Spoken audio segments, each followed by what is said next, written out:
Everyone, welcome to Naira study hub. आप सब कैसे हैं? मैं नायरा स्वागत करती हूँ आप सबका आपके अपने YouTube channel Naira study hub पर। आज हम लोग केंद्रीय शिक्षक पात्रता परीक्षा जून 2011 में जो पेपर हुआ था उसका प्रथम प्रश्न पत्र सॉल्व करेंगे।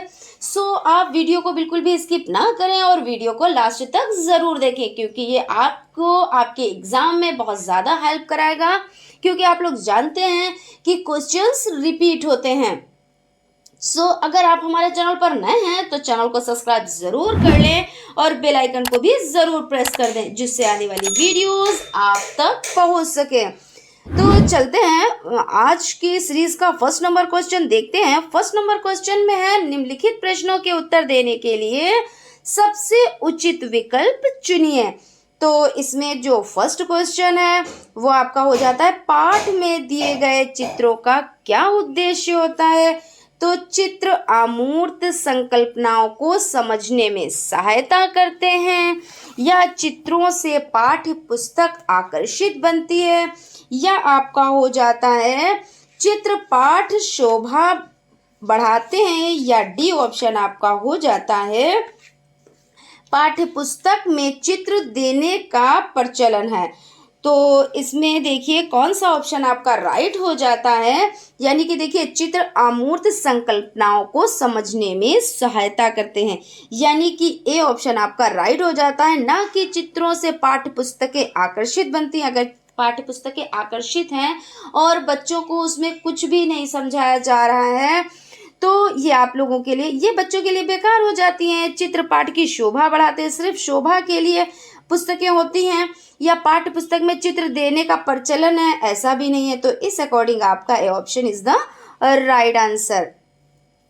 उसके बाद क्वेश्चन है, भाषा के अभिव्यक्तात्मक कौशल। अभिव्यक्तात्मक कौशल से क्या तात्पर्य होता है कि हम अपनी बात को अभिव्यक्त कर सके, किसी के सामने रख सके। तो किस तरह से हम अपनी बात को रखेंगे? तो पहली बात तो हो गया, हम जब अपनी बात को रखना होता है तो हम क्या करते हैं, उससे बोलकर अपनी बात को रखते हैं ना। कि जैसे हम आपसे, देखिए आपको 2011 का पेपर सॉल्व करा रहे हैं तो अपनी अभिव्यक्ति रख रहे हैं, तो कैसे? तो बोलकर। कैसे? तो बोलकर। देखिए तो फर्स्ट हो जाता है आपका बोलना। अब देखिए इसमें आपका बोलना एक जगह पे है, यहाँ पे भी नहीं है, यहाँ पे भी, यहाँ पे तो है खैर, यहाँ पे नहीं है।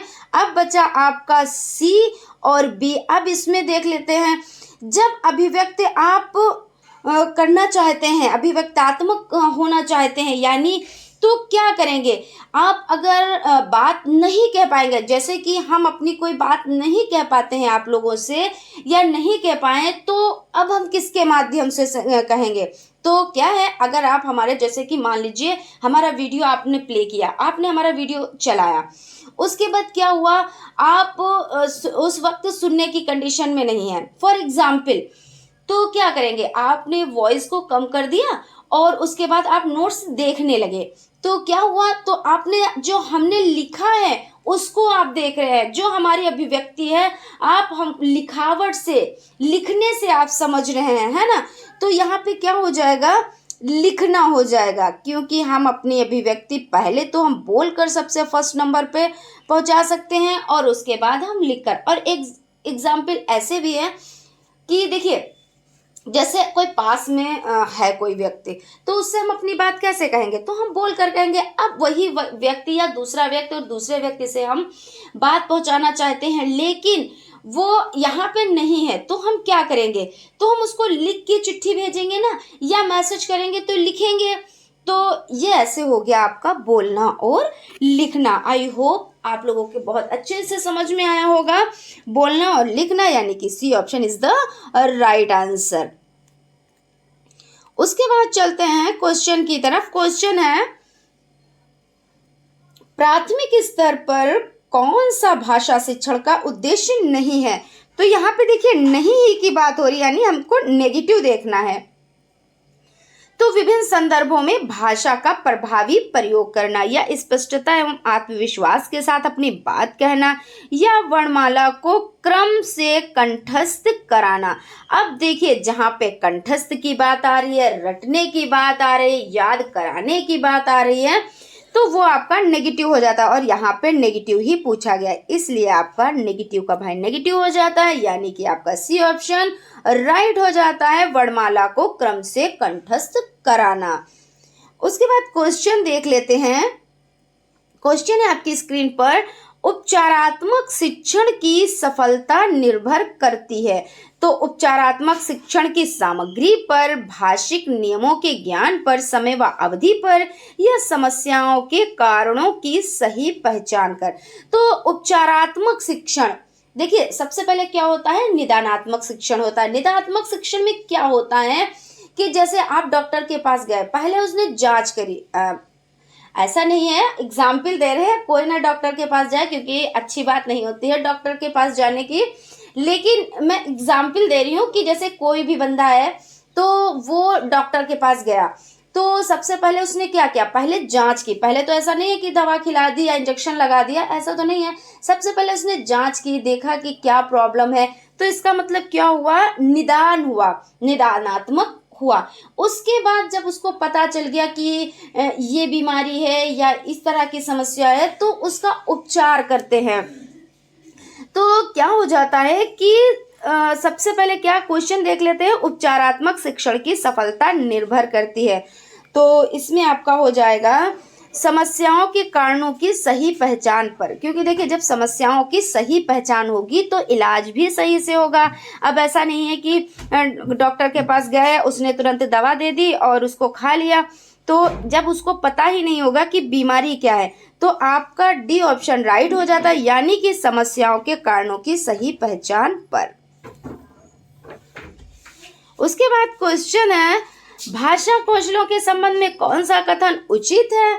तो भाषा कौशलों के विकास में अभ्यास की अपेक्षा भाषिक नियमों का ज्ञान जरूरी है, या विद्यालय में केवल पढ़ना लिखना कौशल पर ही बल देना चाहिए, या बच्चे केवल सुनना बोलना पढ़ना लिखना कौशल क्रम से ही सीखते हैं, या भाषा के चारों कौशल परस्पर अंतः संबंधित है। तो इसमें समझ लेते हैं, देखिए क्या कह रहे हैं कि भाषा कौशलों के संबंध में कौन सा कथन उचित है, जो सबसे उचित है वही आपका राइट होगा। तो भाषा कौशलों के विकास में अभ्यास की अपेक्षा भाषिक नियम, अब यहाँ पे नियम की बात आ गई तो आपका ये गलत हो जाता है। उसके बाद विद्यालय में केवल पढ़ना लिखना कौशलों पर ही बल दिया जाता है। तो देखिए जहाँ पे केवल आ जाता है, लेकिन ये नहीं है, क्योंकि अब क्या हुआ है कि केवल 50-50 पे है।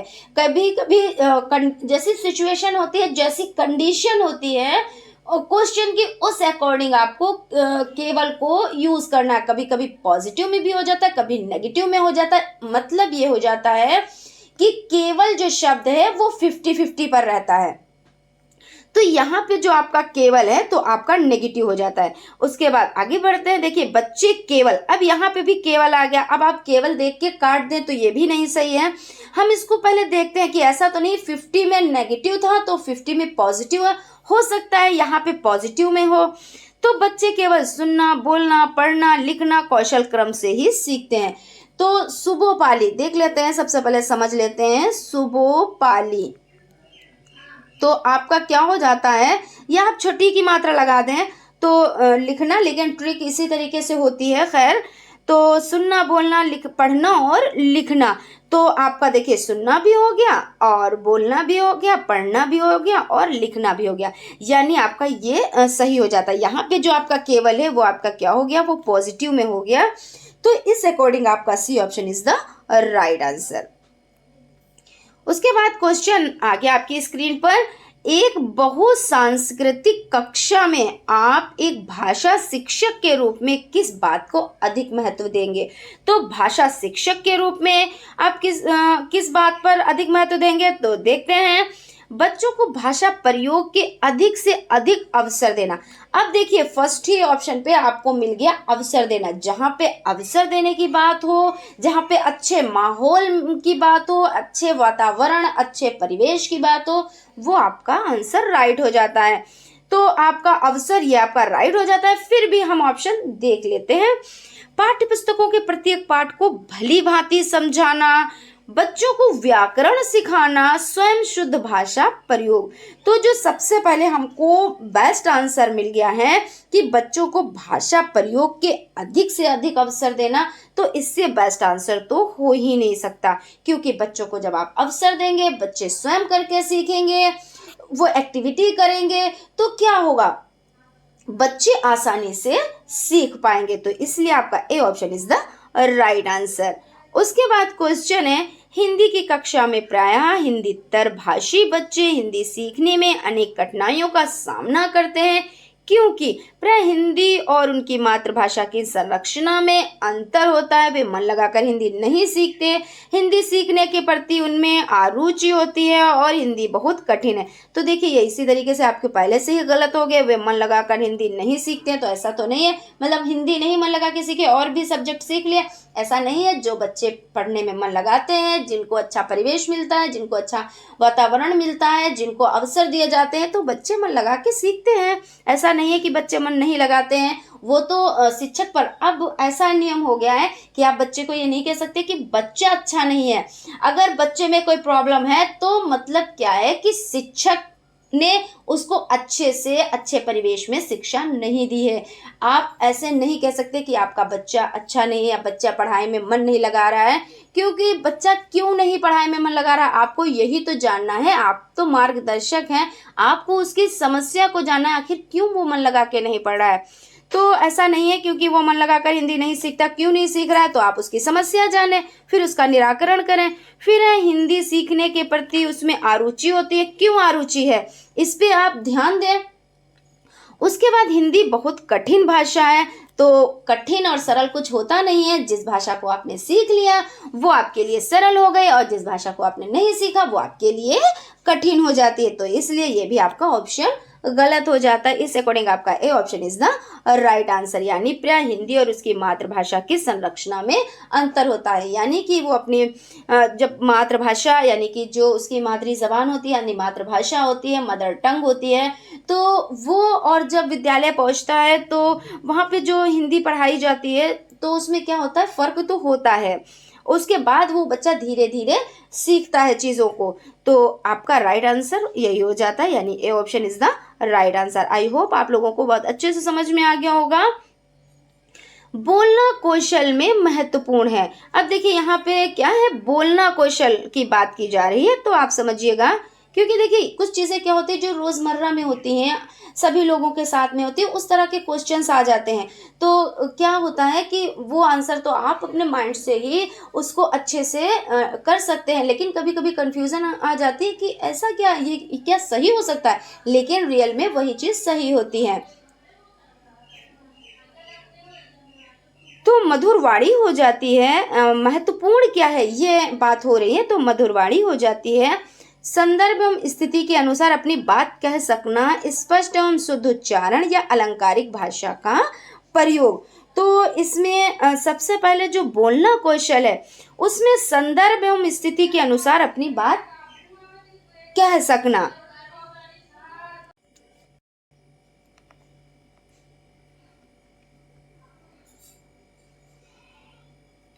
तो बोलना कौशल में महत्वपूर्ण हो जाता है आपका संदर्भ एवं स्थिति के अनुसार अपनी बात कह सकना। तो B option is the right answer. उसके बाद क्वेश्चन देख लेते हैं, आपकी स्क्रीन पर है, समावेशी यानी एक समावेशी कक्षा में कौन सा कथन भाषा शिक्षण के सिद्धांतों के प्रतिकूल है। तो इसमें आपका हो जाता है व्याकरण के नियम सिखाने से बच्चों का भाषा विकास शीघ्रता से होगा। बच्चे परिवेश से प्राप्त भाषा को ग्रहण करते हुए भाषा प्रयोग के नियम बना सकते हैं, या भाषा परिवेश में रहकर अर्जित की जाती है, या प्रिंट समृद्ध माहौल भाषा सीखने में सहायक होता है।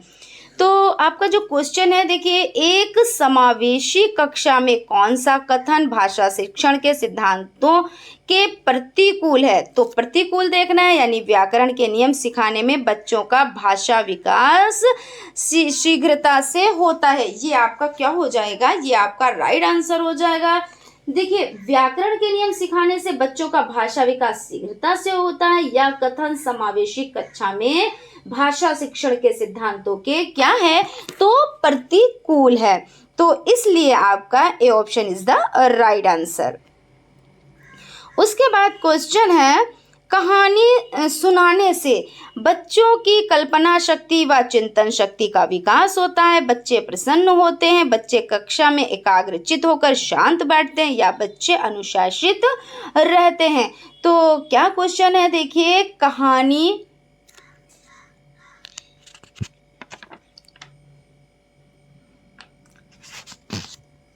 कहानी सुनाने से तो क्या होता है, बच्चों की कल्पना शक्ति व चिंतन शक्ति का विकास होता है, तो इसलिए A option is the right answer. उसके बाद चलते हैं, बच्चों के लेखन कौशल का मूल्यांकन करने के लिए कौन सी विधि बेहतर हो सकती है। तो सुंदर लेख का अभ्यास, अपने अनुभवों को लिखना, श्रुत लेख, पाठ आधारित प्रश्नों के उत्तर लिखना। तो इसमें जो आपका आंसर हो जाता है वो आपका हो जाता है अपने अनुभवों को लिखना, यानी कि लेखन कौशल का मूल्यांकन करने के लिए जो विधि बेहतर हो सकती है, यानी सुंदर लेख का अभ्यास या अपने अनुभवों को लिखना, वो तो है कि सुंदर लेख लिखना चाहिए। और पाठ आधारित प्रश्नों के उत्तर, यहाँ पे पाठ आधारित प्रश्नों के उत्तर हो गया, लेकिन अपने अनुभवों को लिखना तो जो सबसे बेहतर विधि है तो वो आपका हो जाता है B option is the right answer. उसके बाद क्वेश्चन है,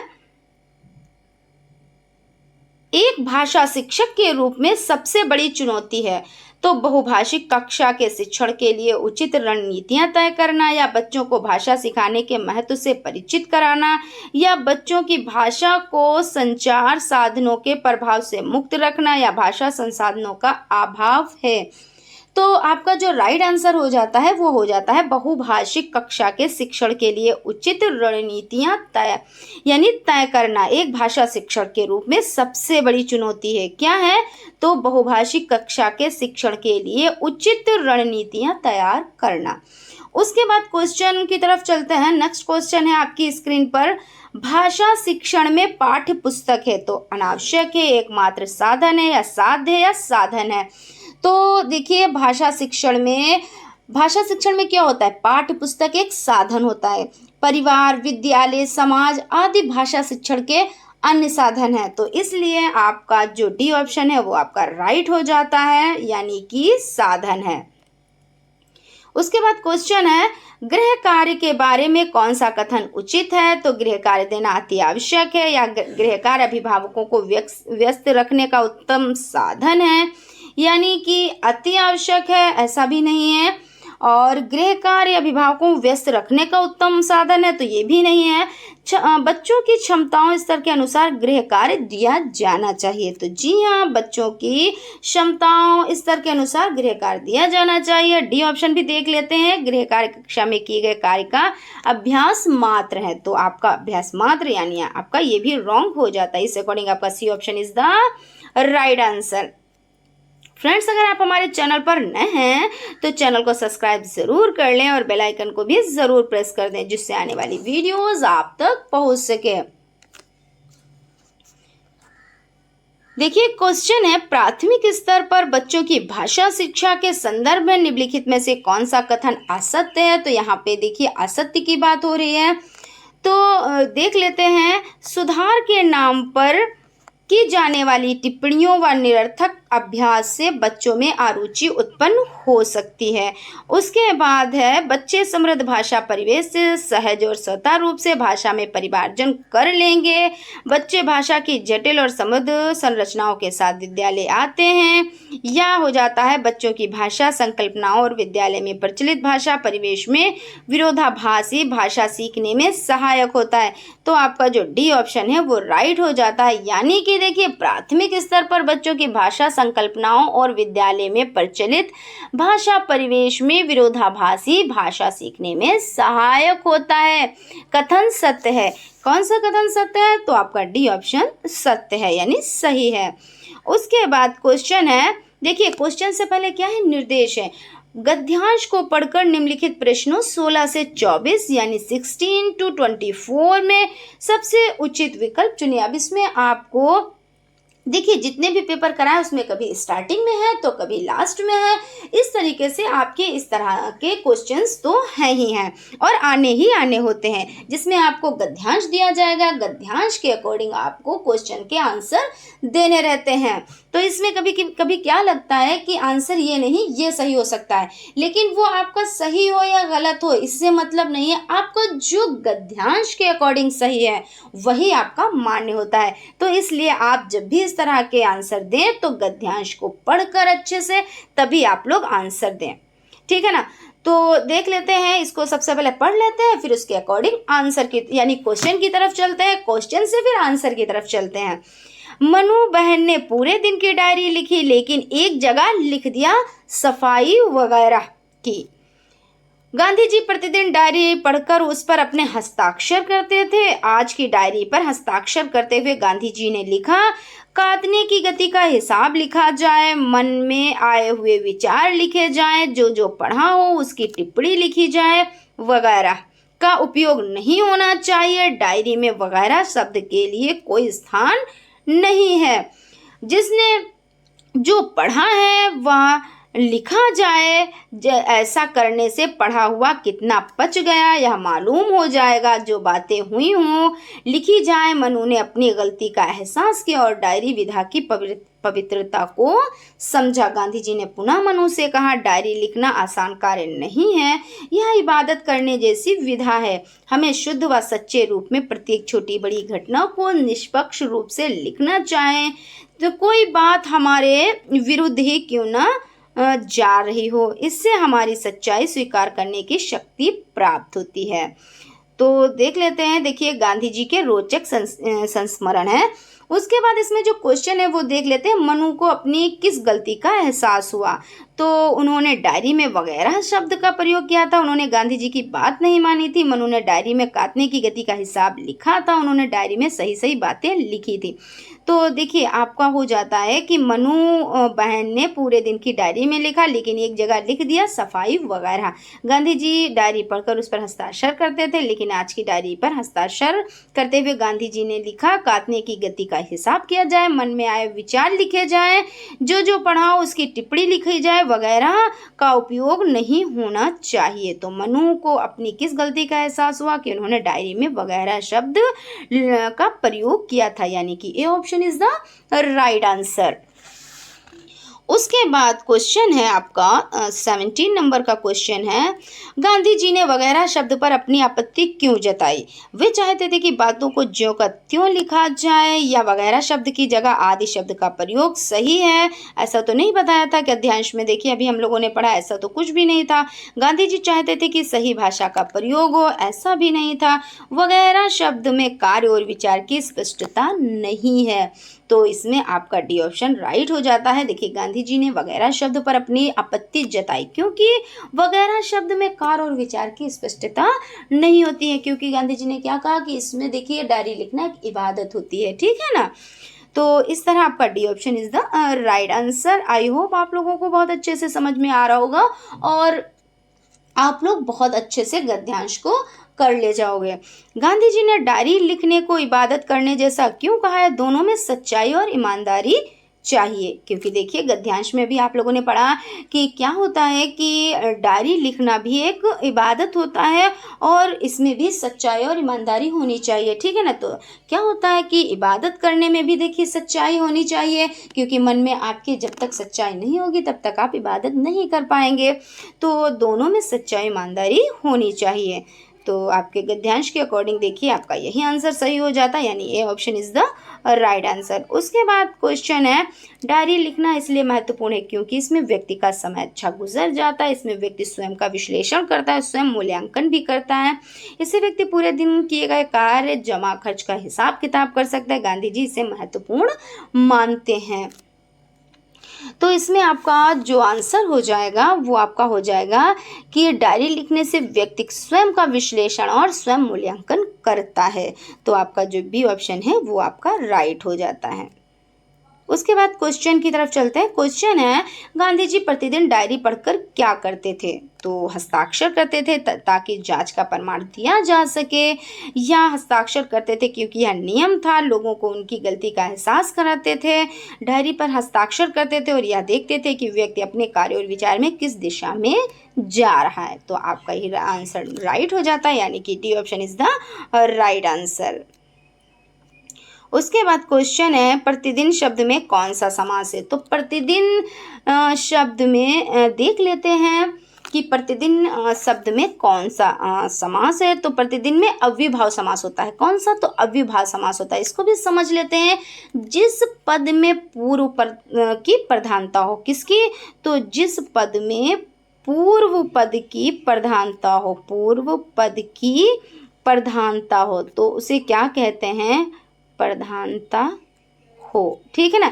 प्रधानता हो तो उसको क्या कहते हैं? उसे सामसिक या समास या अव्यय हो, अव्ययभाव समास कहलाता है। तो प्रतिदिन में आपका क्या है? तो पूर्व पद की प्रधानता है, तो इसलिए आपका जो आंसर हो जाता है वो C option is the right answer, यानी कि अव्ययभाव समास। उसके बाद क्वेश्चन है, पढ़ा हुआ कितना पच गया है का अर्थ है पढ़ा हुआ कितना आत्मसात किया गया है। तो इस अकॉर्डिंग आपका जो ए ऑप्शन है वो आपका राइट हो जाता है, पढ़ा हुआ कितना आत्मसात किया गया है। यानी कि देखिए कितना सही उच्चारण के साथ पढ़ा है, तो ये तो नहीं देखते थे। पढ़े हुए का कितना विश्लेषण किया, या पढ़ा हुआ कितना समझ में है, तो नहीं, पढ़ा हुआ कितना आत्मसात किया गया। A option is the right answer. उसके बाद क्वेश्चन है, कार्य शब्द का तत्भव रूप बताएं। तो कार्य शब्द का काम हो जाता है, सेवा हो जाता है, कारज हो जाता है, या काज हो जाता है। तो कार्य शब्द का जो आपका तत्भव रूप होगा वो आपका काज होगा, ठीक है ना। इसमें आप लोग कंफ्यूज मत होइएगा, क्योंकि कार्य है तो काम को कर दिया, ऐसा नहीं है। इसका जो आपका तत्भव रूप हो जाता है वो आपका काज हो जाता है। उसके बाद क्वेश्चन है, विचार में एक प्रत्यय लगाकर शब्द बनेगा। देखिए प्रत्यय, प्रत्यय मतलब क्या होता है? प्रत्यय मतलब क्या होता है? प्रत्यय मतलब होता है पीछे, और उपसर्ग मतलब होता है, उपसर्ग मतलब होता है, देखिए उपसर्ग मतलब क्या होता है? आगे, ठीक है ना। तो जब पीछे लगाया जाता है, यानी जिस शब्द में पीछे लगाया जाता है तो वो क्या हो जाता है? तो प्रत्यय हो जाता है। तो इक प्रत्यय तो विचार, तो वैचारिक, इक लगाना तो वैचारिक, तो ए ऑप्शन आपका राइट हो जाता है। देखिए जब आप ये चीज़ें समझेंगे कि प्रत्यय कहाँ पे लगता है, उपसर्ग कहाँ पे लगता है, तो आप लोगों के इस तरह के जो क्वेश्चंस होते हैं वो आपके गलत नहीं होंगे, क्योंकि ये तो आपको खुद से तैयार करने होते हैं। मैं बार बार यही चीज़ रिपीट करती हूँ। उसके बाद क्वेश्चन है, कविता की पंक्ति पढ़कर निम्नलिखित प्रश्न संख्या देखिए 25 से 30 में सबसे उचित विकल्प चुनिए। तो अब इसमें क्या है, सबसे पहले कविता को पढ़ेंगे, उसके बाद कविता के अकॉर्डिंग आंसर देने हैं। तो अब ना गहरी नींद में तुम सो सकोगे, अब ना गहरी नींद में तुम सो सकोगे, गीत गाकर मैं जगाने आ रहा हूँ, अतल अस्ताचल तुम्हें जाने ना दूंगा, अरुण उद्याचल सजाने आ रहा हूँ, कल्पना में आज तक उड़ते रहे तुम, साधना से सिहर कर मुड़ते रहे तुम, अब तुम्हें आकाश में उड़ते ना यानी उड़ने ना दूंगा, आज धरती पर बसाने आ रहा हूँ। तो ये देखिए किसकी है? सोहनलाल द्विवेदी जी की है। तो इसमें हम सबसे पहले क्वेश्चन को देखते हैं, उसके बाद इसके अकॉर्डिंग आंसर की तरफ चलते हैं। तो गहरी नींद में सोने का अर्थ है चिंता युक्त होना, मृत्यु को प्राप्त होना, परिश्रमी होना, ये या बेखबर होना। तो इसमें देखिए अब गहरी नींद में तुम सोना, यानी कि देखिए क्या कह रहा है कविता में, क्या है? अब ना गहरी नींद में तुम सो सकोगे। तो गहरी नींद में सोने का अर्थ है, गहरी नींद में सोने से तात्पर्य बेखबर होना। तो आपका जो डी ऑप्शन है वो आपका राइट हो जाता है, यानी कि बेखबर होना। उसके बाद क्वेश्चन है, कवि लोगों को कहाँ नहीं जाने देगा। तो पतन की राह पर, पाताल में, अतल गहराई में, जहाँ सूर्य अस्त होता है। तो इसमें देख लेते हैं,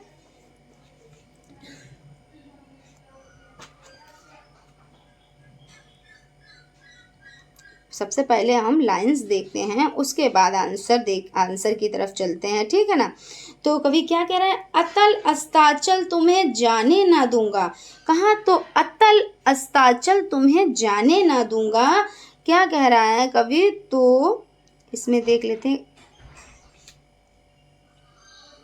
तो पतन की राह पर, कहाँ नहीं जाने देगा, तो पतन की राह पर, यानी कि A option is the right answer. उसके बाद क्वेश्चन है, कवि किस तरह के व्यक्तियों को संबोधित कर रहा है, जो आकाश की ऊंचाइयों को छूना चाहते हैं, जो अत्यधिक प्रेरित है, जो बहुत परिश्रमी है, जो जीवन की कठोर वास्तविकताओं से बेखबर हैं। तो इसमें देखिए, जो जीवन की कठोर वास्तविकताओं से बेखबर है, कवि ऐसे व्यक्ति को संबोधित कर रहा है। यानी कि एक बार फिर से देखिए, हम देख लेते हैं जो लाइन्स हैं उनको एक बार और देख लेते हैं, क्योंकि आप जितना जैसे 1 से 2 बार तो आपको पढ़ना ही चाहिए, क्योंकि इसमें अच्छे से आप क्वेश्चंस निकाल पाएंगे।